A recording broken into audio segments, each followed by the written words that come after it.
Sometimes the worst pain comes from watching someone else suffer for your sake. In 1888, Dustwell County, a young maid named Ella May bore fresh bruises on her face because she stayed loyal to her employer when others turned against him. Colton Briggs was a wealthy cattle rancher known for his hard business dealings and cold heart. When Ella came to his barn that night, bloodied and beaten, she said 5 words that changed everything. "I'm beaten because I served you." Those words hit Colton harder than any fist ever could. For the first time in 30 years, the old cowboy felt something crack inside his chest. Here was a woman who had taken a beating simply for being faithful to him. What would happen when a man like Colton realized someone had bled for his honor? Before we jump back in, tell us where you're tuning in from, and if this story touches you, make sure you're subscribed, because tomorrow I've saved something extra special for you. The morning sun cast long shadows across the Briggs Ranch, illuminating thousands of acres that stretched toward the Montana horizon like a golden sea. Colton Briggs stood on his wraparound porch, a cup of black coffee growing cold in his weathered hands as he surveyed his empire. At 55, he possessed the kind of wealth that made lesser men bow their heads and tip their hats. His silver hair caught the early light, and his steel-grey eyes held the cold calculation that had built this fortune from nothing more than grit and ruthless determination. The ranch house itself spoke of success earned through hard choices. Built from imported timber and local stone, it rose 3 stories above the prairie, its windows reflecting the morning sky like watchful eyes. Inside, polished hardwood floors gleamed beneath crystal chandeliers shipped from San Francisco, and Persian rugs covered spaces where lesser men might have been content with bare boards. Every piece of furniture, every painting on the walls, every silver candlestick spoke of a man who had climbed far above his humble beginnings and intended never to fall back down. Colton pulled his father's silver pocket watch from his vest, a habit that had persisted long after the timepiece stopped working. The hands remained frozen at 3:17, the exact moment his father had died 20 years ago, in this very house. He'd inherited little more than debt and a small plot of land, but he'd turned that inheritance into the largest cattle operation in 3 counties. The watch had stopped ticking that day, much like something inside Colton's chest. "Mr. Briggs?" A soft voice interrupted his morning ritual. He turned to see Ella May standing in the doorway, her hands clasped before her simple grey dress. Even in servant's clothing, there was something about her bearing that suggested she hadn't always cleaned other people's homes. Her auburn hair was pulled back in a practical bun, and her green eyes held an intelligence that most people in Dustwell County never bothered to notice in a maid. "The breakfast is ready, sir," she said, her voice carrying a gentleness that seemed to soften even the harsh morning light. Ella May Patterson had been in his employ for 6 months now, working to pay off her family's debts after their farm was foreclosed. She was 28, old enough to understand the weight of obligation, but young enough to maintain hope that circumstances could change. Colton nodded curtly and followed her inside. The dining room could have seated 20, but he always ate alone at the head of the massive oak table. Ella moved with quiet efficiency, setting down a plate of eggs, bacon, and fresh biscuits. Her movements were precise, practiced, but never servile. Unlike his previous hired help, she didn't cower or fumble under his stern gaze. "Will there be anything else, Mr. Briggs?" she asked, standing at a respectful distance. "The accounts from last week's cattle sales are on my desk. I'll need them reviewed and organized by noon." His voice carried the authority of a man accustomed to immediate compliance. "Of course, sir." She turned to leave, then paused. "If I may, sir, there's talk in town about the Henderson place." Colton's fork stopped halfway to his mouth. The Henderson farm had been struggling for months, and he'd been considering making an offer for their land. Most servants wouldn't dare offer opinions about his business dealings, but Ella wasn't most servants. She'd grown up on a farm herself and understood land values better than many men in town. "What kind of talk?" he asked, setting down his fork. Mrs. Henderson mentioned to me at the general store that they've received an offer from Marcus Redwood. She spoke the name carefully, as if tasting something bitter. Marcus Redwood owned the second-largest ranch in the county and had been Colton's primary rival for years.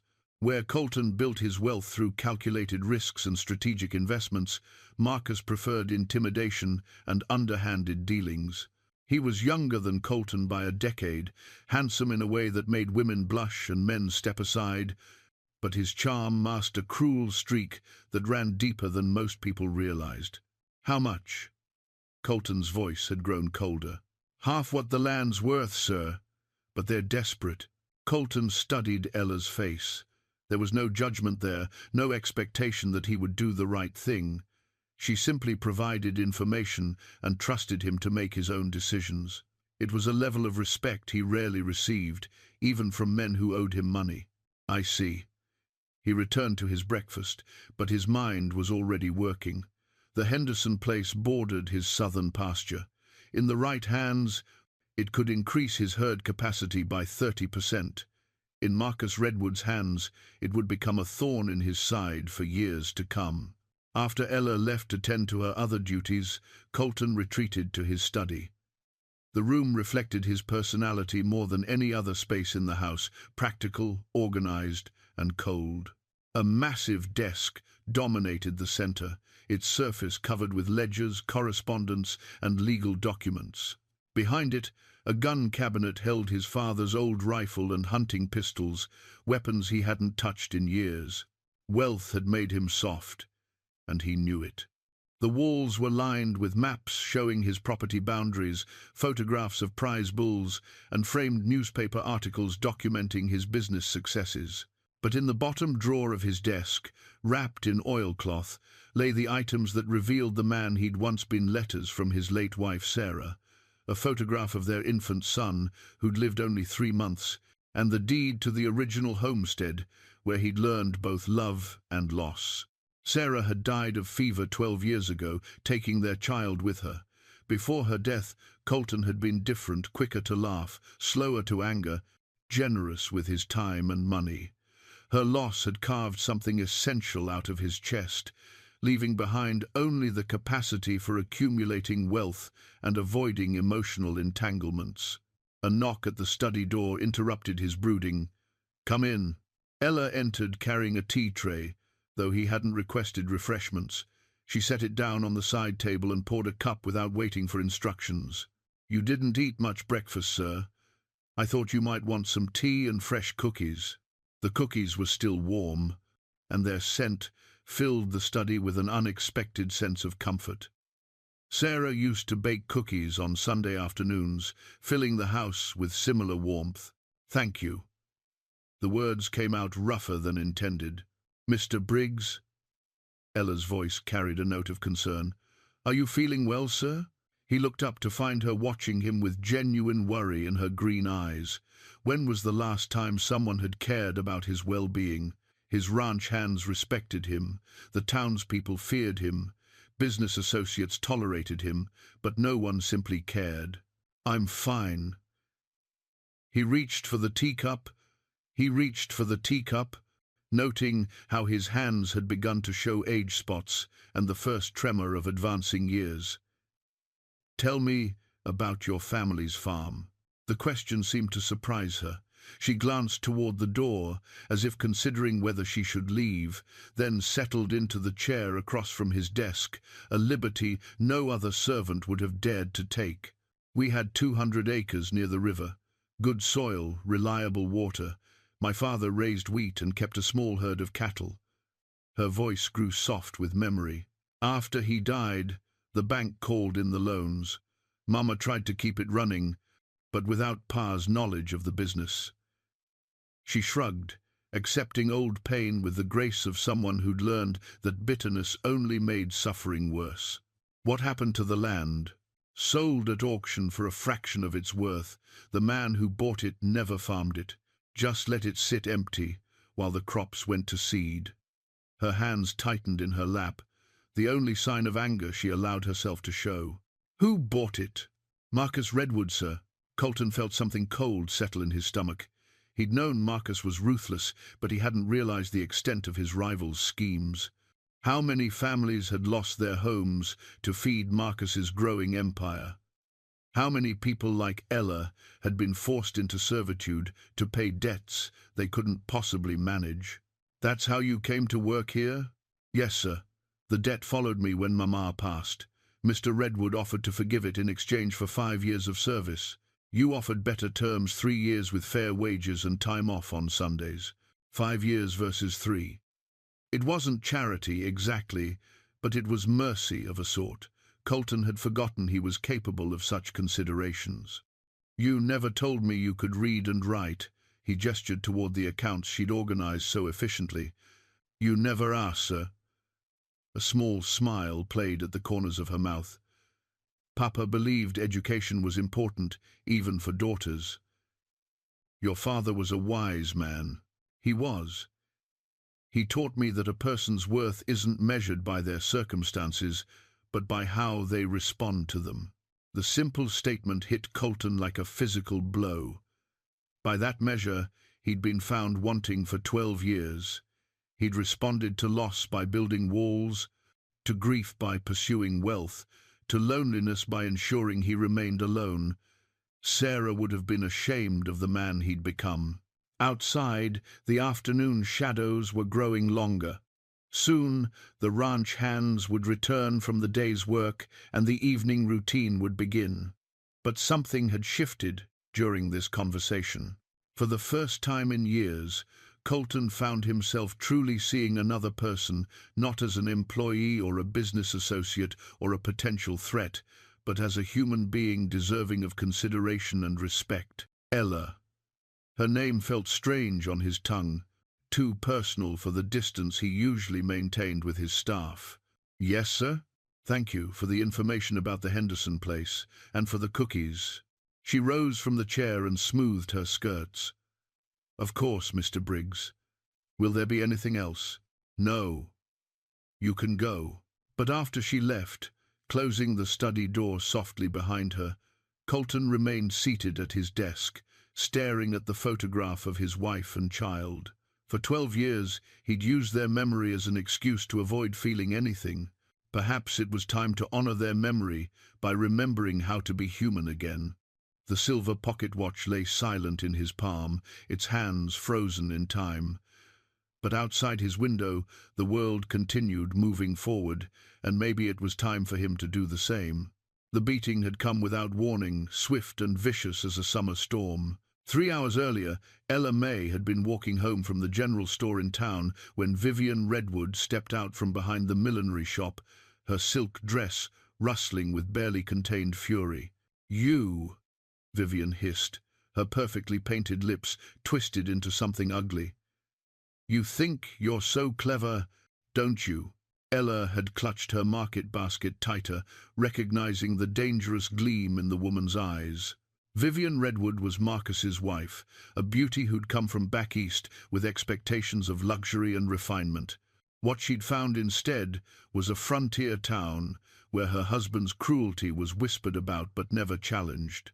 "I'm sorry, Mrs. Redwood. I don't understand. Don't play innocent with me." Vivian stepped closer, her voice dropping to a venomous whisper.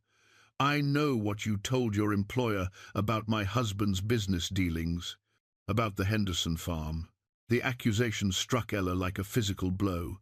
She'd only mentioned the Henderson situation to Mr. Briggs in passing, never imagining the information would find its way back to the Redwoods. But in a town as small as Dustwell County, secrets had a way of spreading like wildfire. "I spoke only the truth, ma'am. Nothing more." "The truth?" Vivian laughed, but there was no humor in the sound. "The truth is that you're nothing but a servant who's forgotten her place, a woman who thinks she can whisper poison in rich men's ears and escape consequences." "Mrs. Redwood, I never meant." The slap came hard and fast, snapping Ella's head to the side and bringing tears to her eyes. Her market basket fell, spilling apples and flour across the dusty ground. "You will listen to me very carefully," Vivian said, her cultured voice never rising above a conversational tone. "My husband has been generous with your people. He's provided work when there was none, offered fair terms for struggling farmers. But generosity has its limits. Two men emerged from the shadows behind the shop hired hands Ella recognized from the Redwood Ranch. They weren't local boys, but drifters Marcus had brought in from God knew where, men with dead eyes and ready fists. "Mrs. Redwood, please. I'll say nothing more about your husband's business. I'll keep my thoughts to myself." "Oh, you will indeed." Vivian nodded to the men. "Make sure she understands the consequences of disloyalty." What followed had been brutal and efficient. The men knew how to hurt without killing, how to leave marks that would fade, but memories that wouldn't. They dragged her behind the shop, away from potential witnesses, and delivered a beating that left her gasping in the dirt. Through it all, Vivian had watched with cold satisfaction, adjusting her gloves as if she were preparing for a church social. "Remember this feeling," Vivian had said as Ella lay bleeding in the dust. "Remember it every time you're tempted to speak against your betters. My husband's reach is long, and his memory is longer. Cross us again, and next time you won't walk away." Now, hours later, Ella stumbled through the gathering dusk toward the Briggs Ranch. Her ribs ached with each breath, and her left eye had swollen nearly shut. Blood from a split lip had dried on her chin, and her dress was torn and stained with dirt. But she kept walking, driven by something stronger than pain. She'd taken this beating because she'd been honest with an employer who treated her with respect. She'd suffered because she'd refused to betray the one man in this county who'd shown her dignity. If that wasn't worth bleeding for, then nothing in this world was. The barn appeared through the twilight, its familiar bulk offering sanctuary. Ella pushed open the heavy door and collapsed onto a pile of fresh hay, finally allowing herself to feel the full weight of her injuries. Tears came then, not from pain but from rage at the injustice of it all. She'd done nothing wrong, told no lies, betrayed no secrets, yet she'd been punished as if she were a criminal. The barn door creaked open again, and Ella tensed, fearing the worst. But it was only Mr. Briggs, come to check on the horses before evening fell. He carried a lantern that cast dancing shadows across the walls, and in the golden light she saw him freeze when he spotted her huddled in the hay. "Sweet Jesus." The words escaped him in a breath. He set the lantern down carefully and knelt beside her, his eyes taking in the extent of her injuries. "What happened to you?" Ella tried to speak, but found her voice had deserted her. How could she explain that she'd been beaten for the crime of loyalty, that Marcus Redwood's wife had decided she needed to be taught a lesson about her place in the world? "Who did this?" Colton's voice had gone deadly quiet, the kind of stillness that preceded a storm. "It doesn't matter," she managed to whisper. "It matters to me." He reached out as if to touch her face, then stopped himself, his hand hovering in the air between them. "Tell me who hurt you." Ella met his eyes, seeing something there she'd never witnessed before. The cold businessman was gone, replaced by a man capable of genuine fury on someone else's behalf. For the first time since the beating, she felt something other than pain and despair. "I'm beaten because I served you," she said, the words tumbling out in a rush. "Mrs. Redwood said I'd forgotten my place, that I was speaking poison in rich men's ears." Colton's face went white, then flushed dark red. "Vivian Redwood did this? She ordered it done. Two of her husband's men carried it out." Ella struggled to sit up straighter, wincing as her ribs protested. She said, "I'd spoken against your interests by mentioning the Henderson farm, that I was being disloyal." Disloyal. The word came out like a curse. Colton stood and began pacing the barn's central aisle, his hands clenched into fists. "You told me the truth about their business dealings, and she called it disloyalty." While he paced, Ella noticed something that made her heart ache even more than her physical pain. Tucked into Mr. Briggs's vest pocket was what appeared to be a letter, its edges worn from frequent handling. As he turned toward the lantern light, she caught a glimpse of feminine handwriting. "Sarah," it read in faded ink. Even after all these years, he carried correspondence from his dead wife. The sight of that letter changed something in Ella's understanding of the man before her.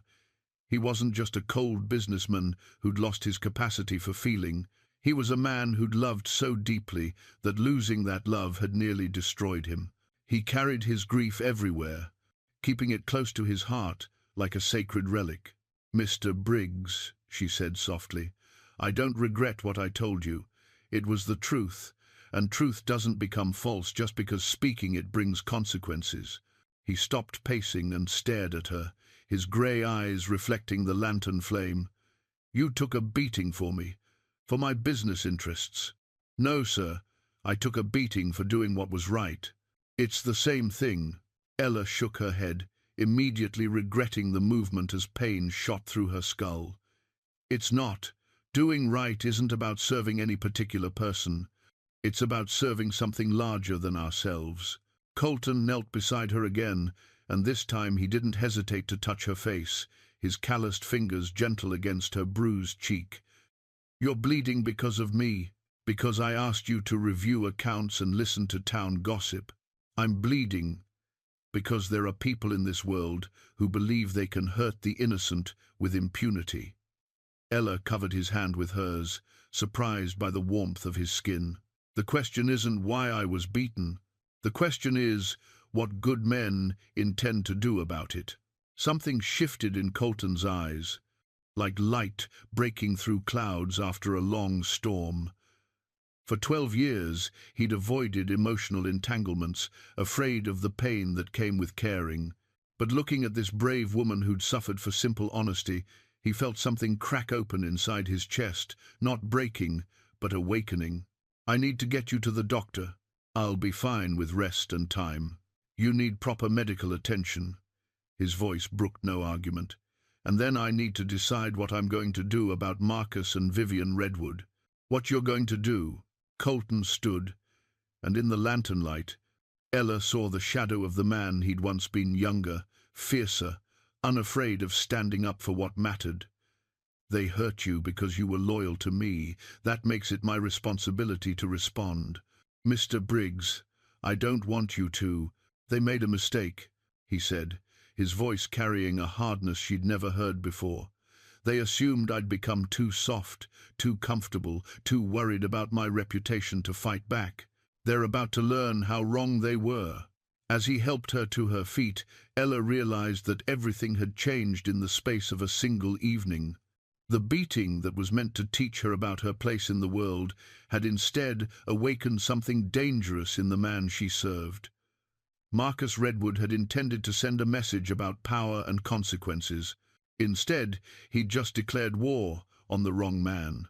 Dr. Samuel Morrison had seen his share of violence in 30 years of frontier medicine, but the controlled fury in Colton Briggs's eyes as he carried Ella May into the clinic was something new entirely.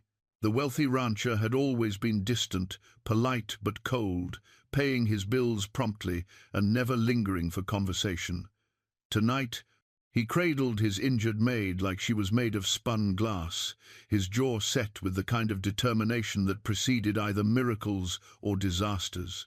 "Set her down easy on the examination table," Dr. Morrison instructed, lighting additional lamps to chase away the evening shadows. "What happened?" "She was beaten, deliberately and thoroughly." Colton's voice carried none of his usual business-like restraint. "I want to know the extent of her injuries." As the doctor worked, cleaning wounds and checking for broken bones, Colton stood guard by the door like a sentinel. His presence filled the small room, and Ella found herself watching him as much as she watched the doctor's ministrations. Something fundamental had shifted in her employer, something that went deeper than anger or even righteous indignation. 2 cracked ribs, but not displaced. "Doctor," Morrison announced after his examination. "Severe bruising to the face and torso, cuts on the lip and scalp that will heal clean if kept clean. She'll be sore for weeks, but there's no permanent damage." "Thank God for that," Colton breathed, and Ella heard genuine relief in his voice. "She needs rest, Mr. Briggs. Real rest, not the kind where she's still trying to work around her injuries. And someone should check on her regularly for the next few days, watch for signs of concussion. She'll stay in the main house, Colton said without hesitation. In the guest room. I'll see that she's properly cared for. Ella started to protest. Servants didn't sleep in their employers' guest rooms, but the look in Colton's eyes stopped her. This wasn't charity or pity. This was something else entirely, something that made her heart flutter despite her pain. The ride back to the ranch was quiet. Ella cushioned by blankets in the back of Colton's wagon while he drove with unusual care over the rutted roads. The stars were brilliant overhead, unmarred by city lights, and the familiar scent of sage and grass helped calm her nerves. But questions churned in her mind like storm clouds. "Mr. Briggs," she said as they approached the ranch house. "Yes? Why are you doing this? Taking such care with me?" He was quiet for so long she thought he might not answer. When he finally spoke, his voice was rough with emotion. "Because someone should have done the same for you years ago. When your family lost their farm, someone should have stood up to Marcus Redwood then, before he could hurt more innocent people. You couldn't have known." "I knew. The admission came out flat and hard. I knew Marcus was buying up foreclosed properties for a fraction of their worth. I knew families were being forced out of homes their grandfathers built. And I did nothing because it wasn't my business, wasn't my problem." Ella absorbed this revelation in silence. She'd assumed her family's tragedy was invisible to the wealthy ranchers who shaped the county's fortunes. Learning that Colton had known and chosen not to intervene should have made her angry. Instead, she found herself oddly comforted by his honesty. "What's changed?" she asked. "You have." He pulled the wagon to a stop in front of the house and turned to look at her. "You've reminded me that some things are worth fighting for, even when the fight isn't convenient or profitable."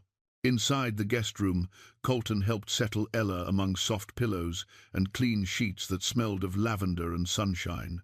The room was beautiful in a way that made her chest tight with memory, the kind of bedroom she might have had if her family's circumstances had been different. Polished wood furniture, delicate china wash basin, windows dressed with lace curtains that would filter the morning light into gentle patterns. "There's a bell on the nightstand," Colton said, awkward now in the face of domestic intimacy. "Ring it if you need anything during the night, anything at all." After he left, Ella lay in the darkness and tried to process everything that had happened. The beating seemed like a lifetime ago, though the ache in her ribs kept it fresh in her memory. But it was Colton's transformation that truly unsettled her. The cold businessman was gone, replaced by a man who seemed to be remembering how to feel again. She reached under her pillow and withdrew her most treasured possession, a worn Bible that had belonged to her mother. Between its pages, she'd pressed wildflowers from the farm where she'd grown up, each bloom marking a memory she refused to let fade. The book itself was simple, leather and paper, but it represented everything she'd carried forward from her old life into her new circumstances. Running her fingers over the familiar binding, Ella whispered a prayer for guidance. Tonight had changed everything between her and her employer, but she couldn't afford to mistake kindness for something deeper. She was still a servant working off a family debt, and he was still one of the most powerful men in the territory. The gulf between their stations hadn't disappeared just because he'd shown her compassion. But even as she reminded herself of reality, Ella couldn't forget the gentleness in Colton's hands as he'd tended to her injuries, or the fury in his eyes when he'd learned who was responsible for her pain. For the first time since her mother's death, someone had seen her suffering and declared it unacceptable. Someone had looked at her not as a servant or a debtor, but as a person deserving of protection and care. Down the hall, Colton sat in his study with a glass of whiskey he hadn't touched. The ledgers on his desk demanded attention, accounts to be balanced, correspondence to be answered, decisions to be made about cattle sales and land purchases. But tonight, business felt like a betrayal of something more important. He opened his desk drawer and withdrew the photograph of Sarah and their infant son. For 12 years, this image had been both comfort and torment, a reminder of love lost and the price of emotional investment. But tonight, looking at Sarah's gentle smile, he heard her voice with unusual clarity. "You're not honoring our memory by living half a life," she seemed to say. "We loved you because you were good, not because you were successful. Remember who you used to be." The pocket watch lay silent in his palm, its hands frozen at 3:17. But for the first time in 20 years, Colton wondered if it was possible for stop time to start moving again. Ella May Patterson had walked into his barn, bloodied and beaten, and somehow her courage had cracked open something in his chest that he'd thought was permanently sealed.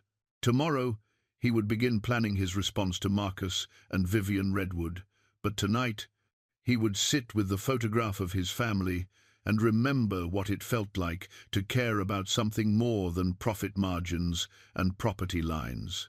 Outside, the Montana wind whispered through the grass, carrying the promise of change on its breath. Dawn brought the sound of boots on the front porch and voices raised in concern. Ella woke to find pale sunlight streaming through the lace curtains and the murmur of conversation drifting up from downstairs. Her ribs protested as she sat up, but the sharp agony of the previous night had settled into a manageable ache. A soft knock interrupted her assessment of her injuries. "Miss Patterson? It's Maria Santos. Mr. Briggs asked me to look in on you." Maria was the wife of Colton's foreman, a kind woman in her 40s who helped with cooking and heavy cleaning when needed. She entered, carrying a breakfast tray, and wearing the expression of someone who'd heard disturbing news but was trying to remain calm. "How are you feeling, dear?" Maria set the tray on the bedside table and helped Ella arrange her pillows. "Better than I expected." Ella accepted a cup of coffee gratefully. "What's happening downstairs?" "I heard voices." Maria's face darkened. "Word's gotten around town about what happened to you. Some of the other ranch hands and their families have come by to check on you." And she paused, choosing her words carefully. "To talk to Mr. Briggs about what it means." "What it means? If Mrs. Redwood can order a beating for a woman who's done nothing wrong, if she can hurt someone just for speaking honestly to their employer, then none of us are safe." Maria sat on the edge of the bed, her hands folded tightly in her lap.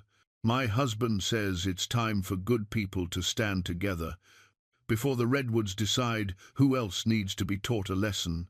Ella felt a chill that had nothing to do with her injuries. "I never wanted to cause trouble for anyone." "You didn't cause anything, child. You just revealed what was already there." Maria patted her hand gently. "Evil doesn't stay hidden forever.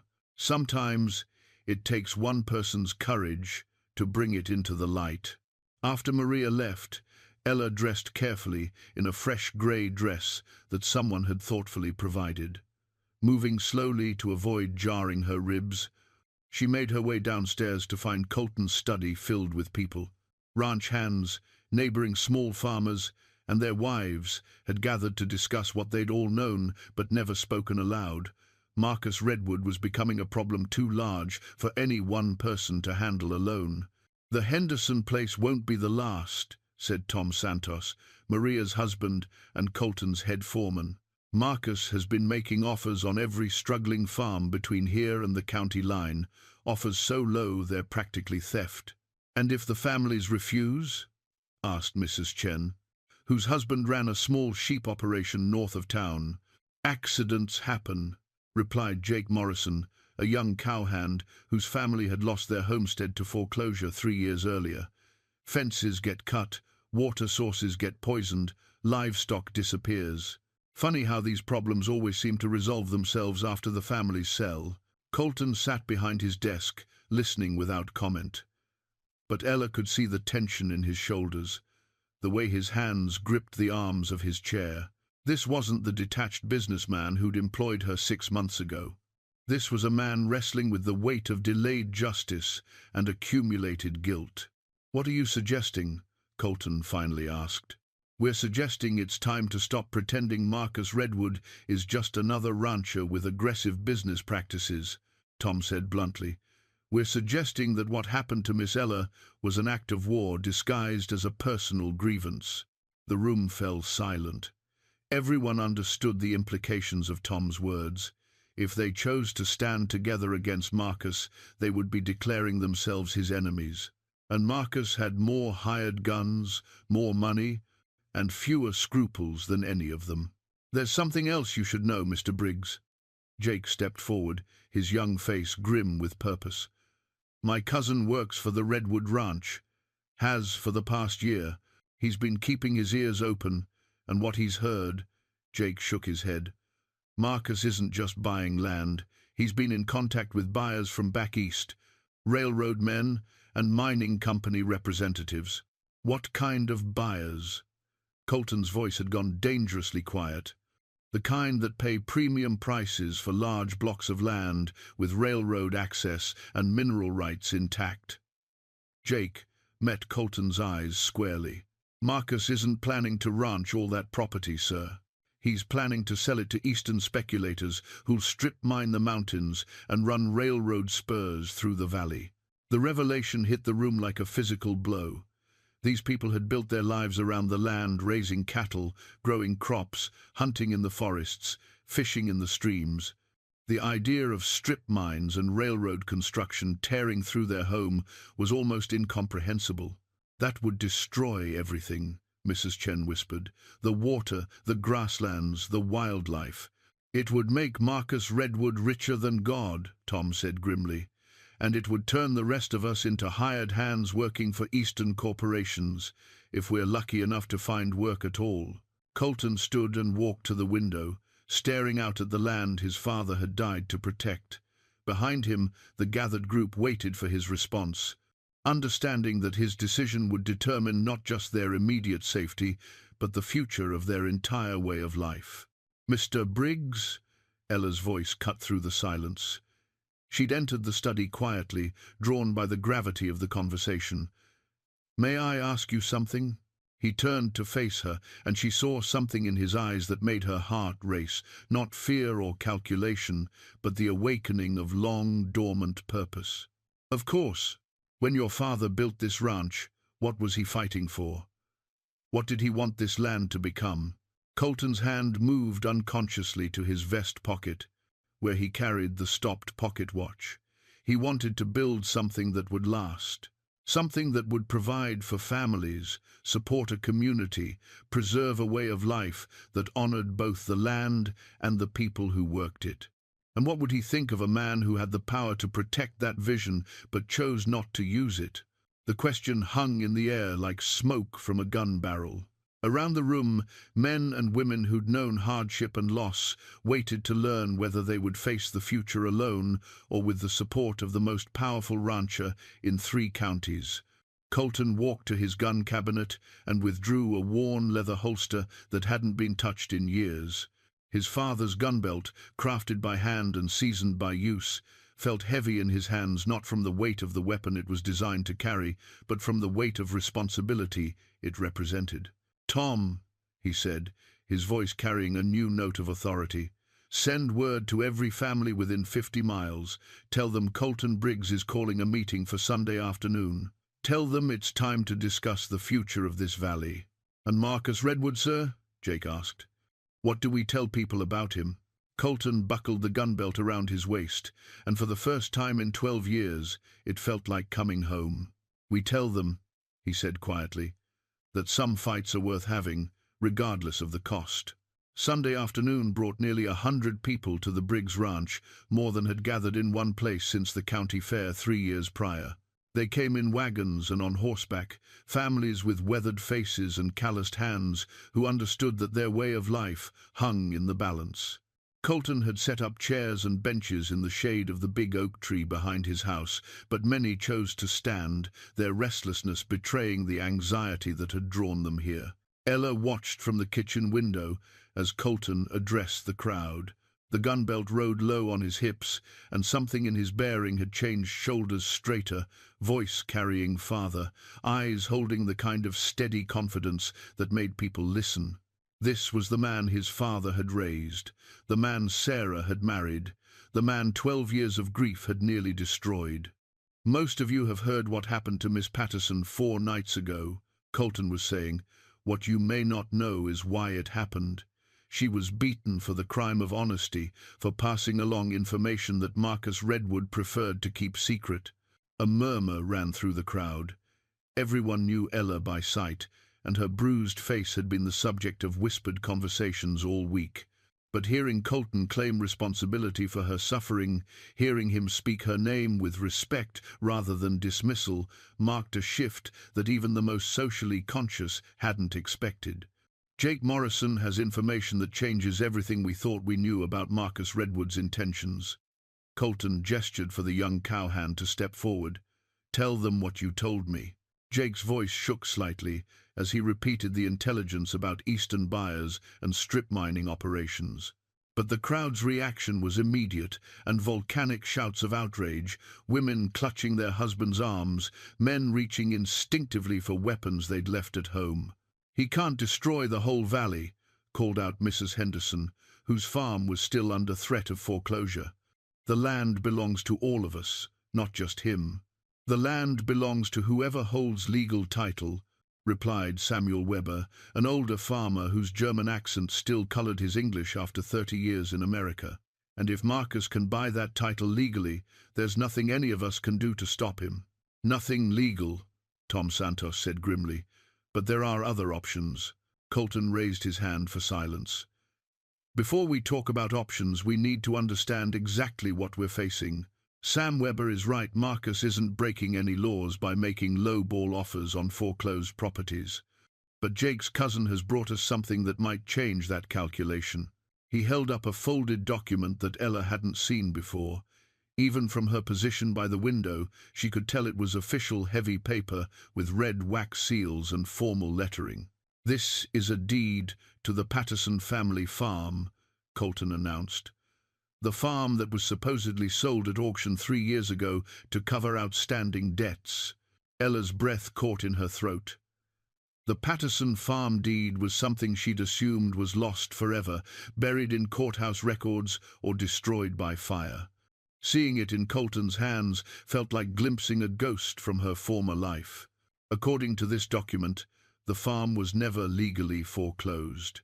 The debts weren't in default according to the original terms of the mortgage, and the bank had no legal right to demand immediate payment. Colton's voice carried a new edge of controlled fury. This foreclosure was fraudulent from the beginning. The crowd erupted in angry voices, but Ella barely heard them. Her family's farm, the land where she'd learned to read under her father's patient instruction, where her mother had taught her to preserve wildflowers in the pages of the old Bible, that land had been stolen, not lost. "How did you get this?" she asked, stepping onto the porch where Colton could hear her. Jake's cousin found it in Marcus's safe, along with similar documents for a dozen other properties. Colton's eyes met hers across the crowd. "Your family never owed the money," Marcus claimed. "The foreclosure documents were forged." Tears burned behind Ella's eyes. But they weren't tears of sadness. They were tears of rage, clean, pure, and righteous. For 3 years, she'd carried the burden of her family's failure, believing that her father had been a poor businessman who'd left his family vulnerable to forces beyond their control. Learning that their tragedy was the result of deliberate fraud felt like a knife twisting in her chest. "There's more," Jake called out, his young voice cracking with emotion. "My cousin says Marcus has been working with the bank president to identify struggling properties. They create artificial crises, calling loans early, demanding immediate payment, then foreclosing before families have time to arrange financing. That's theft," Samuel Weber said flatly. "Legal theft maybe, but theft all the same." "It's worse than theft," Colton replied. "It's the systematic destruction of everything our family's built here. And if we let him get away with it, he won't stop until he owns every acre from here to the state line." Mrs. Chen raised her hand tentatively. "The law isn't on his side," Colton said firmly. "Fraud is fraud, regardless of how much money backs it up. But proving fraud requires evidence, and evidence requires investigation." "Investigation by who?" Tom Santos asked. "Sheriff Coleman is in Marcus's pocket. Has been for years. Then we investigate ourselves. Colton's voice carried the ring of absolute conviction. We gather every document, every witness statement, every piece of evidence we can find. We document the pattern of fraud and present it to the territorial authorities in Helena. And if Marcus tries to stop us? The question came from a voice in the back of the crowd. Colton's hand moved to rest on the grip of his father's Colt. 45. Then he'll discover that some of us remember how to fight back. The meeting continued for another hour, but the essential decision had been made. They would investigate Marcus's crimes, gather evidence of the fraud, and present their case to authorities who weren't corrupted by redwood money. It was dangerous. Marcus had hired guns and political connections, but it was also necessary. As the crowd dispersed, families departing in their wagons with new purpose burning in their eyes, Ella approached Colton with the deed to her family's farm, still clutched in her hands. "Thank you," she said simply, "for giving this back to me. I didn't give you anything. This was always yours." He studied her face, noting how the knowledge of the fraud had changed something fundamental in her expression. "The question is what you plan to do with it." Ella looked down at the deed, seeing her father's name written in careful script, remembering the pride in his voice when he talked about leaving something worthwhile for future generations. "I plan to fight," she said quietly, "for as long as it takes and whatever it costs." Colton smiled, the first genuine smile she'd seen from him since she'd known him. "Good, because this is just the beginning." The investigation began in earnest the following Monday, with families throughout the valley searching through old documents and sharing stories they'd kept private for years. But it was Tuesday evening when Colton finally allowed himself to share the deepest truth about his own transformation, sitting with Ella in his study as rain drummed against the windows. "There's something I need to show you," he said, his voice carrying an uncharacteristic uncertainty. "Something that explains why I became the man you met 6 months ago." He opened the bottom drawer of his desk and withdrew a small wooden box, its surface worn smooth by years of handling. Inside, wrapped in silk that had once been white but had yellowed with age, lay a daguerreotype photograph. Ella accepted the image with reverent care, understanding instinctively that she was being entrusted with something sacred. The photograph showed a younger Colton, perhaps 30 years old, standing beside a beautiful woman with gentle eyes and a warm smile. In the woman's arms was an infant, tiny and perfect, captured in a moment of absolute peace.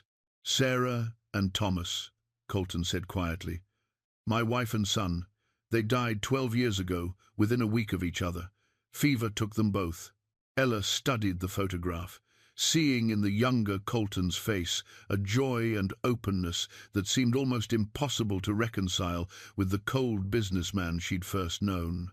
This man had eyes that crinkled with laughter, hands that rested gently on his wife's shoulders, a posture that spoke of complete contentment with his place in the world. "They're beautiful," she said softly. "You can see how much you loved each other. I thought love was supposed to make you stronger." Colton's voice was rough with old pain. "I thought it was something that would sustain you through anything life could throw at you. When they died, I learned how wrong I was. Love did make you stronger. It's just that grief made you afraid." Her words hit him like a physical blow, so accurate they took his breath away. For 12 years, he'd told himself that his emotional withdrawal was wisdom, that avoiding deep connections was a rational response to life's inevitable losses. But Ella had seen through to the truth in a single sentence. "I stopped caring because caring hurt too much," he admitted. "I built walls around my heart and convinced myself they were protecting something valuable. But what I was really protecting was cowardice." Ella set the photograph down carefully and moved to the chair beside his. Without asking permission, she took his hand in both of hers, her touch gentle but firm. "You weren't a coward. You were a man trying to survive unbearable loss the only way you knew how." She studied his profile, noting the way his jaw tightened with suppressed emotion. But survival isn't the same thing as living. When I saw you in that barn, beaten and bloodied because you'd shown loyalty to me, Colton turned to meet her eyes. I realized that my walls hadn't protected me from pain. They just prevented me from being worthy of the kind of loyalty you showed. The admission hung between them like a bridge neither was quite ready to cross. Ella felt her heart racing, aware that they were approaching territory that would change everything between them, but she also knew that some truths demanded acknowledgement, regardless of their consequences. "Colton," she said, using his given name for the first time, "what are you telling me?" "I'm telling you that you've reminded me who I used to be, who I want to be again." His free hand moved to cup her cheek, his thumb brushing gently over the fading bruise there. "I'm telling you that watching someone hurt you for loyalty to me made me realize I'd become a man unworthy of anyone's loyalty. And now I want to be worthy of you." The words escaped before he could stop them, carrying 12 years of suppressed longing and a depth of feeling that surprised them both. Ella's breath caught, and for a moment the only sound in the study was the rain against the windows and the rapid beating of two hearts, learning to hope again. "I'm still a servant working off a family debt," she whispered. "And you're still one of the most powerful men in the territory. People are already talking about the attention you've shown me." "Let them talk." Colton's voice carried absolute conviction. "The debt was based on a fraudulent foreclosure. You don't owe me or anyone else a moment's servitude. And as for power," he gestured toward the photograph of his family, "I learned 12 years ago that all the power in the world means nothing if you don't have someone to share it with." Before Ella could respond, a sharp knock interrupted them.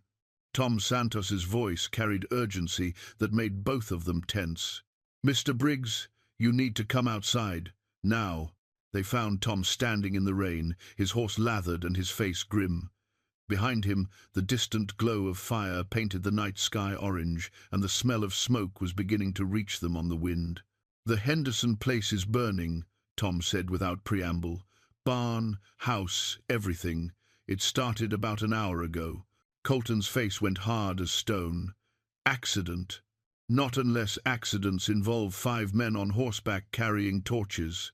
Tom's voice carried deadly certainty. "Mrs. Henderson and the children got out safely, but they lost everything else." "Marcus," Ella breathed. "Had to be." Tom nodded grimly. "This is his answer to Sunday's meeting. He's telling everyone what happens to people who stand against him." Colton strapped on his gun belt with swift, practiced movements. "How many of our people are at the scene?" "Most of them. Jake's organized bucket brigades to keep the fire from spreading to the grassland, but the buildings are a total loss." Tom's eyes reflected the distant flames. "Mrs. Henderson is asking for you specifically." "Saddle my horse." Colton turned to Ella, his expression torn between protective instinct and practical necessity. "I need you to stay here where it's safe." "No." Her voice carried absolute conviction. "Mrs. Henderson will need help with her children, and the other women will need someone to coordinate food and temporary shelter. This affects all of us." Colton started to argue, then stopped himself. The woman standing before him wasn't a servant who needed protection. She was a partner who'd chosen to stand with him in this fight. Trying to shield her from its consequences would be both futile and disrespectful. "Then we go together," he said simply. As they rode through the rain toward the burning horizon, Ella reflected on how much had changed in the space of a single conversation. She'd entered Colton's study as his employee. She was leaving it as something far more dangerous, a woman who'd captured the heart of a man learning to love again. Behind them, the photograph of Sarah and Thomas remained on the desk, no longer a shrine to the past, but a blessing on the future. The smouldering ruins of the Henderson farm painted a picture of deliberate destruction. What had once been a modest but thriving homestead was now nothing more than charred timber and ash-covered memories. Mrs. Henderson sat on a borrowed blanket with her 3 young children huddled against her, their faces streaked with soot and tears. Around them, neighbors worked to salvage what little remained, while others organized food and temporary shelter. Colton knelt beside the grieving woman, his hat in his hands. "Mrs. Henderson, I'm sorry this happened. We should have anticipated Marcus would retaliate. Don't you blame yourself, Mr. Briggs." Her voice was steady despite her circumstances. "This is the work of evil men, not good ones trying to do right." She looked toward where her husband was, pulling nails from partially burned boards, salvaging what construction materials he could. "We knew the risks when we stood with you Sunday." Ella moved among the children, offering comfort and organizing the supplies that continued arriving as word spread. But something was troubling her about the timing and precision of the attack. 5 men with torches had struck at exactly the right moment to cause maximum damage while ensuring the family escaped unharmed. It felt less like random violence and more like a calculated message. "Jake," she called to the young cowhand, who was helping clear debris. "Your cousin who works for Marcus, is he here tonight?" "Billy." "No, haven't seen him since yesterday. He was supposed to meet me in town this afternoon, but he never showed." Jake's expression grew troubled. "Why?" Before Ella could answer, the sound of approaching horses cut through the night. Sheriff Coleman rode up with 2 deputies, their badges gleaming in the firelight. But instead of dismounting to investigate the obvious arson, Coleman remained in his saddle, his posture suggesting authority rather than concern. "Colton Briggs," the sheriff called out, his voice carrying across the crowd. "I need to speak with you." Colton approached the mounted lawman, noting the tension in Coleman's posture and the way his deputies had positioned themselves to control the crowd. "Sheriff, I assume you're here to investigate the arson. I'm here to place you under arrest." Coleman's words hit the gathering like a thunderbolt. "For the murder of William Morrison." A collective gasp rose from the crowd. Billy Morrison was Jake's cousin, the young man who'd been gathering evidence from Marcus's ranch. If he was dead, and if Colton was being framed for the crime, that's impossible. Jake stepped forward, his face pale with shock. "Billy was supposed to meet me this afternoon. He's not dead, he just didn't show up. His body was found 3 hours ago in Willow Creek, shot through the back." Coleman's voice remained professionally neutral, but his eyes held a satisfaction that made Ella's skin crawl. Multiple witnesses saw him leaving the Briggs ranch yesterday evening after delivering documents to Mr. Briggs. "What witnesses?" Colton demanded, but even as he asked, he knew the trap was closing around him. Coleman reached into his vest and withdrew a small object that glinted in the firelight, a sheriff's badge, but not one that belonged to Coleman or his deputies. This badge was tarnished with age and bore the scratches and dents of long use. "This was found in Billy's pocket," Coleman announced. "Hidden there like he was planning to use it for something. Turns out it belongs to a sheriff from over in Silver Falls, a man who's been dead for 6 months. Ella felt ice forming in her stomach. The badge was a plant, obviously, but it suggested something far more sinister than simple murder. If Billy had been carrying evidence of corruption that extended beyond Marcus's immediate operations— "You think Billy was working with corrupt lawmen?" Tom Santos asked. "I think Billy Morrison was blackmailing the wrong people," Coleman replied. "And I think Colton Briggs killed him to protect his own interests when the blackmail turned against him." The accusation was so audacious, so completely fabricated, that for a moment no one knew how to respond. But Ella saw the brilliance of the setup. Marcus had anticipated their investigation and prepared a counter-narrative that would remove Colton from the field while painting him as the true villain. "Sheriff Coleman," she said, stepping forward with her chin raised, "if Mr. Briggs killed Billy Morrison yesterday evening, then who burned down the Henderson farm tonight while you were arresting him?" Coleman's eyes narrowed as he focused on her. "I suppose you have an alibi for Mr. Briggs?" "I have better than that. I have questions about your timeline." Ella's voice carried the authority of someone who'd spent years managing complex accounts and detecting discrepancies. "You say Billy's body was found 3 hours ago, But the Henderson fire started 4 hours ago.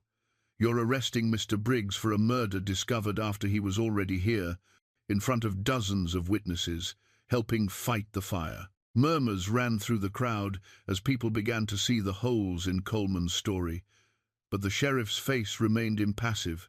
The time of death was estimated at yesterday evening. The discovery of the body is irrelevant to when the crime occurred. Then produce your witnesses, Colton said quietly.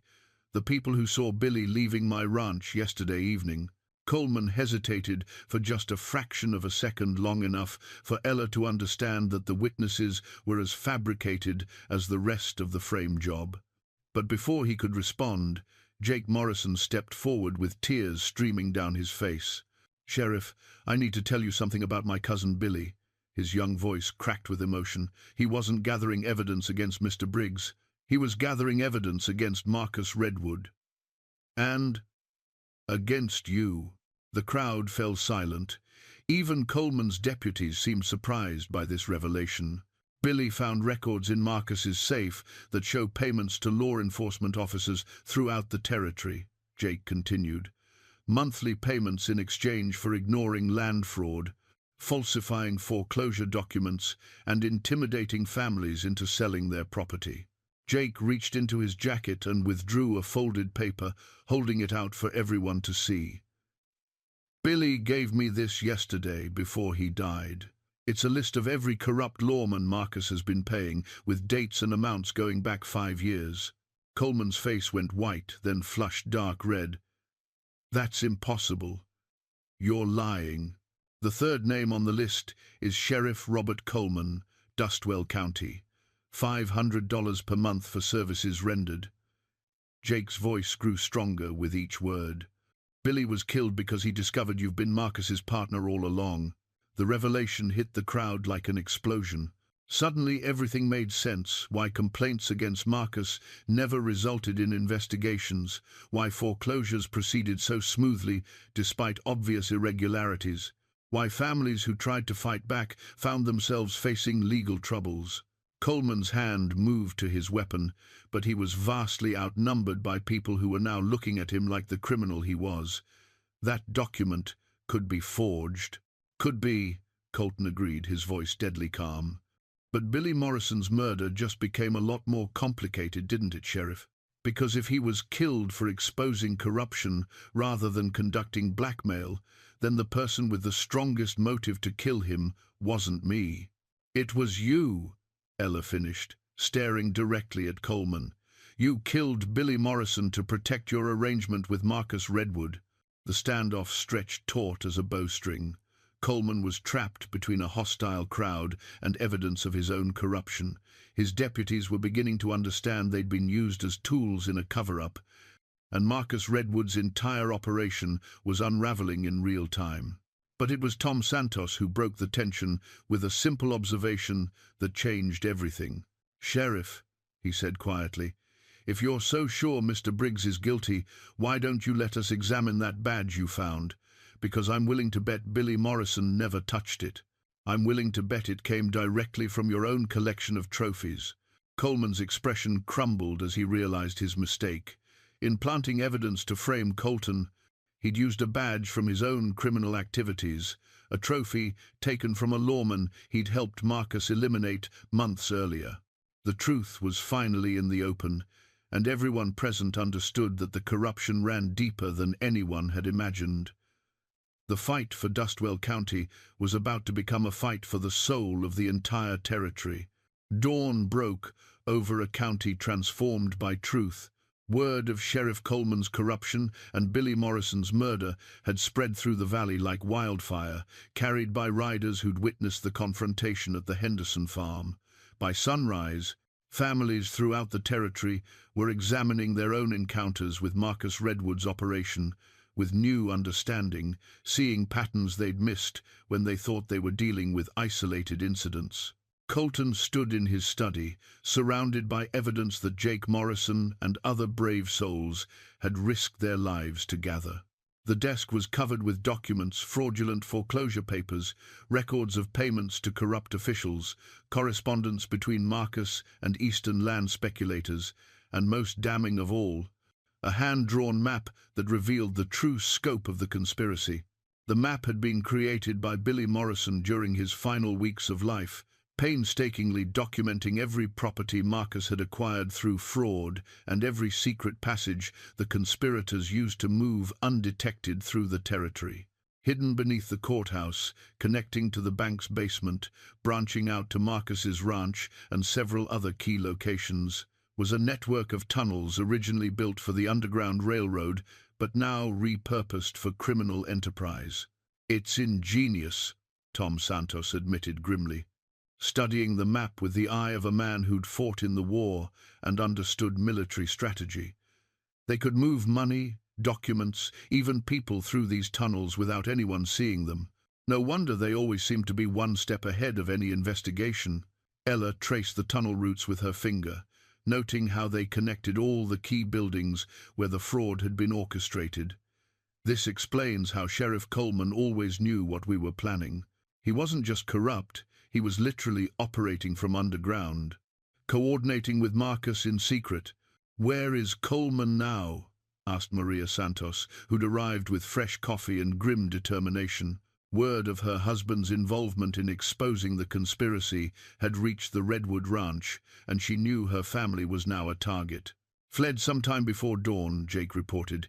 "His deputies found the jail empty and his horse gone, but he can't have gotten far. Tom's got men watching all the main roads." Colton studied the map more carefully, noting something that made his blood run cold. The tunnel system wasn't just designed for concealment, it was designed for siege warfare. Multiple escape routes, hidden supply caches, positions that could be defended against superior numbers. Marcus and Coleman hadn't just been stealing land, they'd been preparing for war. "We need to move quickly," he said, his voice carrying the authority of a man who'd finally accepted his role as a leader. "Every hour we delay gives them more time to destroy evidence or call in reinforcements from outside the territory." "What are you proposing?" Dr. Morrison asked. The physician had arrived an hour earlier, drawn by reports of his nephew's murder and determined to see justice done. "A coordinated strike on 3 targets simultaneously," Colton replied, pointing to locations on the map. "Marcus's ranch house, where he keeps his records, the bank, where the fraudulent documents are processed, and the courthouse, where Coleman has been operating from the basement tunnels." "That's ambitious," Tom observed.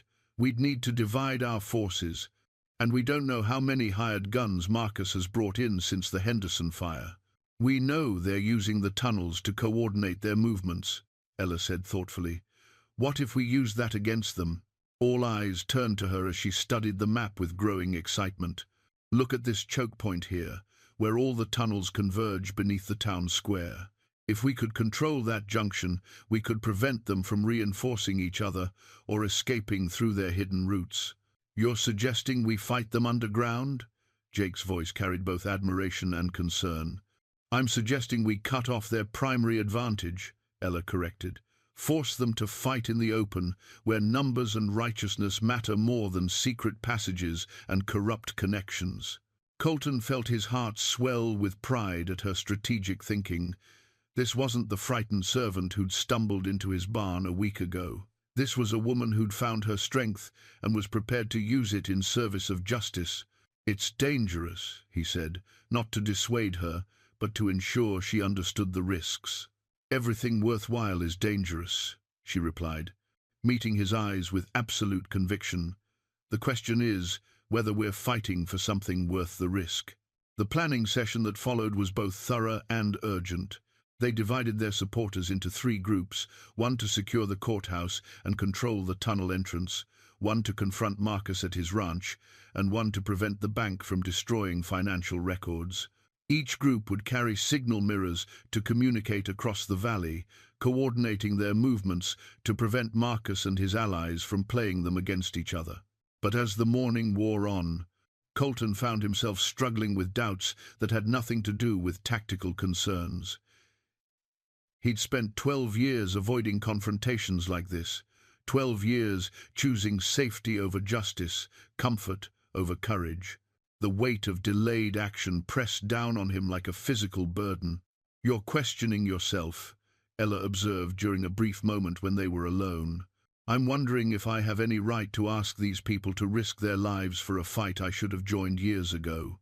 She moved to stand beside him at the window, both of them looking out at families preparing for battle, men checking weapons, women organizing supplies, children old enough to understand the gravity of the situation standing straighter than usual. "You're not asking them to fight your battle," she said quietly. "You're finally joining theirs. What if I'm not the man they need me to be? What if 12 years of comfortable living has made me too soft for what's coming?" Ella reached into her dress pocket and withdrew his father's compass, a brass instrument she'd found among his personal effects while helping organize evidence. The compass had belonged to the man who'd built the original homestead, who'd faced down claim jumpers and harsh winters and financial ruin without ever losing his moral bearings. "Your father carried this when he made hard decisions," she said, placing it in Colton's palm. Not because it told him which direction to go, but because it reminded him that true north never changes, no matter how lost you feel. Colton opened the compass and watched its needle swing to magnetic north, as reliable as sunrise, as constant as the mountains. His father had used this instrument to navigate more than geography. He'd used it to navigate questions of right and wrong in a world that often made such distinctions deliberately difficult. "What's true north in this situation?" he asked. "Justice for the families who've lost everything to Marcus's greed. Safety for the people who've found the courage to stand up to corruption. A future where strength is used to protect the innocent rather than exploit them." She paused, then added more softly, "And maybe a second chance for a man who's remembered that some things are worth fighting for." Colton closed the compass and slipped it into his vest pocket, feeling its weight settle against his heart. For the first time in years he knew with absolute certainty what the right course of action was, regardless of its personal cost. "There's something I need to tell you before we do this," he said, turning to face her fully. "Something I should have said last night but was too afraid. Colton, I love you." The words came out quietly but with absolute conviction. "I love your courage. Your kindness, your refusal to let injustice pass unchallenged.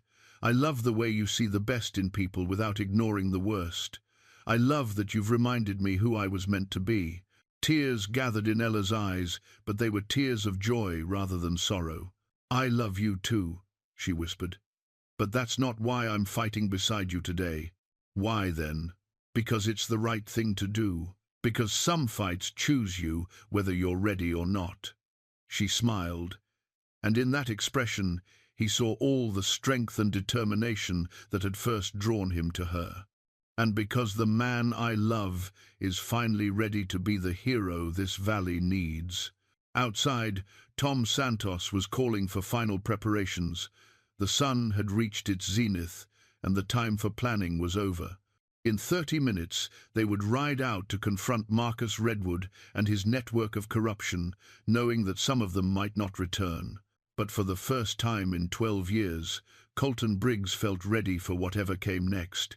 He had love to protect, justice to serve, and a compass to guide him back to true north. High noon in Dustwell County arrived with a kind of crystalline clarity that made every detail stand out in sharp relief. The courthouse square, normally sleepy on a Thursday afternoon, buzzed with barely contained tension as 3 groups of determined citizens prepared to execute the most ambitious operation in the territory's history. Colton led the main force toward Marcus's ranch, 23 men and women armed with rifles, shotguns, and righteous fury. Behind him rode Ella, despite his attempts to convince her to remain with the safer courthouse team. She'd simply pointed out that she knew Marcus's ranch layout better than anyone except his own people, having delivered messages there during her early days as a servant. "Remember," Colton called to his group as they crested the hill overlooking the redwood spread, "we need Marcus alive and the original land registry book intact. Everything else is secondary." The ranch below them appeared deceptively peaceful. Cattle grazed in distant pastures, horses dozed in the corral, and smoke rose lazily from the kitchen chimney. But Colton's experienced eye noted details that spoke of preparation for violence: too many horses saddled and ready, too few men visible for a working ranch, windows that reflected light as if someone was watching through rifle scopes. "It's a trap," Tom Santos said quietly, his voice carrying the certainty of a man who'd survived similar ambushes during the war. "Of course it is." Colton checked his father's Colt. 45, ensuring the cylinder was fully loaded.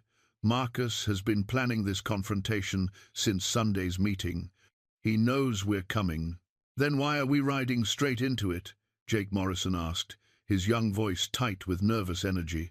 "Because sometimes the only way through a trap is to spring it on your own terms."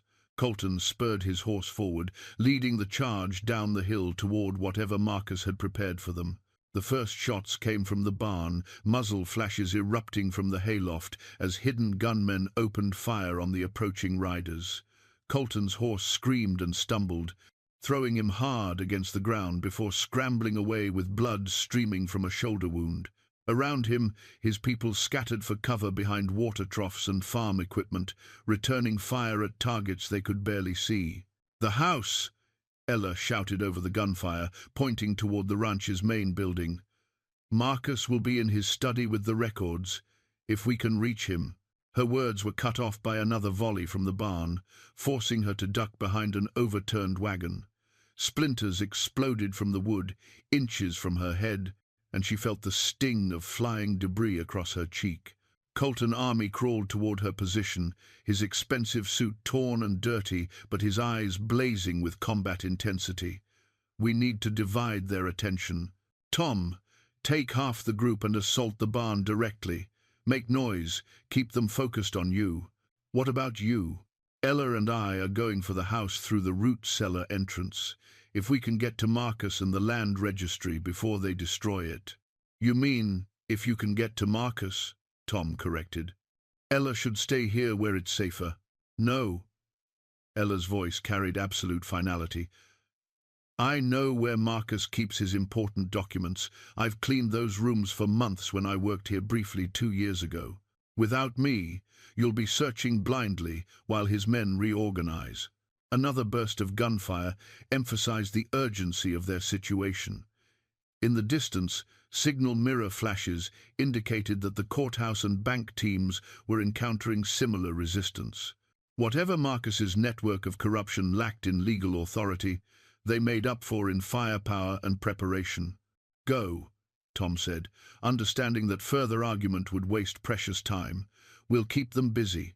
Colton and Ella sprinted across open ground toward the house's rear entrance, bullets whining past them like angry hornets. The root cellar door was exactly where Ella remembered it, hidden behind overgrown bushes and secured with a rusted lock that Colton's rifle butt made short work of.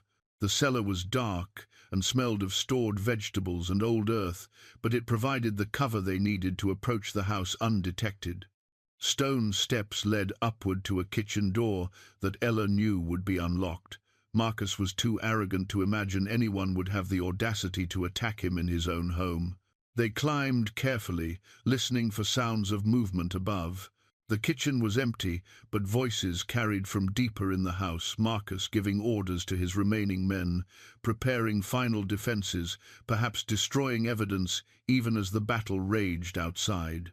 "The study is down this hall," Ella whispered, leading the way through rooms that had once intimidated her with their ostentatious wealth. Now they seemed merely pathetic, the desperate accumulation of a man who'd confused having everything with being everything. Marcus's study door stood ajar, and through the gap they could see him working frantically at his safe, removing documents and feeding them to a fire blazing in the room's large fireplace. Among the papers waiting to be burned, Colton glimpsed the distinctive leather binding of the original land registry book, the one document that could prove every fraudulent transaction Marcus had orchestrated. "Stop right there, Marcus." Colton stepped into the study with his Colt drawn and aimed. "Step away from the fire." Marcus Redwood turned slowly, his handsome features twisted with fury and something approaching madness. In his hand was a leather-bound book that represented the hopes and dreams of dozens of families, proof of their rightful ownership of land that had been stolen through corruption and legal manipulation. "Colton Briggs," Marcus said, his voice carrying mock civility, "how good of you to join me for the end of the world." Marcus Redwood held the land registry book like a weapon, its leather binding catching the firelight as he positioned it inches from the flames. His eyes held the desperate cunning of a cornered predator, and Ella could see him calculating distances, angles, possibilities for escape or victory. "You think you've won something here, Colton?" Marcus's voice carried the smooth charm that had fooled so many people for so many years. "You think exposing a few business arrangements will change anything that matters?" "I think justice matters more than profit." Colton's aim never wavered, his father's Colt steady in hands that remembered how to kill when killing was necessary. "I think the families you've destroyed deserve to see their land returned." "Families like hers?" Marcus nodded toward Ella, with undisguised contempt. "Weak people who couldn't hold on to what they had, who needed stronger men to take control of resources they were too incompetent to manage properly." "Families like mine," Ella said quietly, stepping further into the room despite Colton's protective instinct to keep her behind him. "People who trusted that the law would protect them, who believed that honest work and fair dealing meant something." Marcus laughed, but there was nothing pleasant in the sound. "The law protects whoever pays for it, always has, always will. Your father was naive if he thought otherwise. My father was honorable, something you wouldn't understand. Honor doesn't pay debts or feed children or keep families together when winter comes early." Marcus's facade of charm was cracking, revealing the cruelty beneath. "I provided a service. I took land from people too weak to keep it and gave it to people strong enough to use it properly." Outside, the gunfire was intensifying as Tom's assault on the barn reached its crescendo. Signal mirror flashes from the courthouse indicated that the tunnel team had encountered Sheriff Coleman and his remaining deputies in the underground passages. The entire battle for Dustwell County was reaching its climax simultaneously. "The book, Marcus." Colton's voice remained calm despite the chaos surrounding them.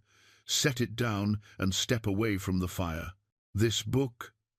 Marcus held the registry higher, teasing the flames with its edges. "This collection of names and dates that proves people once owned things they couldn't protect? What makes you think it matters anymore?" "Because it proves you're a thief and a fraud." Ella's voice carried absolute conviction. "Because every family listed in there deserves the chance to reclaim what you stole. What I earned through superior planning and execution." Marcus's eyes glittered with fanatic certainty. "The strong take from the weak. It's the most fundamental law of nature." "Then you won't mind proving your strength without burning evidence like a coward," Colton said. The insult hit its mark. Marcus's face flushed dark red, and his grip on the book tightened. "You want a fair fight, Colton? You want to settle this like men, instead of hiding behind legal documents and technicalities? Name your terms." "Simple." Marcus pulled his own pistol with his free hand, keeping the book dangerously close to the flames with the other. "We settle this the old way. Winner takes everything: the book, the land, the woman. Loser gets a grave." Ella opened her mouth to object to being treated like a prize in their contest, but Colton's slight shake of his head stopped her. He understood what she was beginning to see. Marcus's arrogance was about to become his downfall. "Agreed," Colton said simply. "But first, you set the book down safely. A man of honor keeps evidence of his victories, and a man of wisdom destroys proof of his methods." Marcus's smile was cold and calculating. "But I suppose I can afford to be generous, since you'll be dead in 30 seconds. He placed the land registry on his desk, well away from the fire, but within reach if the duel went against him. Both men stepped back, hands hovering over their weapons, eyes locked in the kind of stare that preceded either death or redemption. "On 3, Marcus said. 1. Ella's heart hammered against her ribs as she watched the two men prepare to kill each other. But she'd also noticed something Marcus hadn't. The brass compass Colton carried had worked its way partially out of his vest pocket during their dangerous approach to the house. Its polished surface caught and reflected the firelight, creating a brief but brilliant flash that struck Marcus directly in the eyes, just as he said, "Two." The momentary distraction was all Colton needed. His father's wisdom had guided him true north one final time, and his hand moved with the speed and precision of a man fighting for everything that mattered. The Colt barked once, its report thunderous in the confined space, and Marcus Redwood stumbled backward with a look of surprise replacing the cruel certainty on his face. "Three," Colton said quietly, as Marcus collapsed beside his desk, the fight finally over. But even as Ella rushed to secure the land registry book, she knew their victory was far from complete. Outside, the battle still raged, and somewhere in the underground tunnels, Sheriff Coleman was making his own final stand against the forces of justice. The war for Dustwell County would end today, one way or another. 3 months later, Ella May stood in the doorway of her family's farmhouse, watching the sunset paint the Montana sky in shades of gold and crimson. The house had been rebuilt exactly as she remembered it, with the wide front porch where her father used to sit after long days in the fields, and the kitchen windows that caught the morning light just right for her mother's herb garden. But it wasn't nostalgia that made her heart full as she surveyed the restored farm. It was the knowledge that justice had finally prevailed, that corrupt men had faced consequences for their crimes, and that the valley was healing from years of systematic exploitation. The trials had been swift but thorough, with the evidence gathered by Billy Morrison and the testimony of dozens of affected families. Marcus Redwood's network of corruption had unraveled completely. Sheriff Coleman had been captured in the tunnel system beneath the courthouse, along with Bank President Harrison Mills and 6 other officials who'd participated in the land fraud scheme. The territorial authorities from Helena had been shocked by the scope of the conspiracy, but they'd acted decisively to restore stolen property and prosecute those responsible. Marcus himself had survived Colton's bullet, but would spend the rest of his life in the territorial prison. His empire dissolved, and his victims compensated from the sale of his remaining assets. Vivian Redwood had fled to San Francisco with what portable wealth she could gather, leaving behind only debts and the memory of her cruelty to innocent people like Ella. "Mrs. Briggs," Maria Santos called from the kitchen, where she was helping prepare the evening meal. "The wedding cake is ready for your approval." Mrs. Briggs. The title still felt new and wonderful on Ella's ears, even 2 weeks after the ceremony that had united her with Colton in marriage. They'd been wed in the valley's small church, surrounded by the families they'd helped save from Marcus's schemes. Dr. Morrison had performed the ceremony, declaring that after so much sorrow and struggle, the community deserved to celebrate something beautiful. Ella walked back into the house that was now truly hers, marveling at how different it felt from her memories. The rooms seemed larger somehow, filled with light and possibility, rather than the shadows of loss and displacement that had haunted her dreams for years. Her mother's kitchen had been restored with loving care, down to the cast-iron stove where fresh bread was cooling, and the shelves where preserved vegetables promised abundance through the coming winter.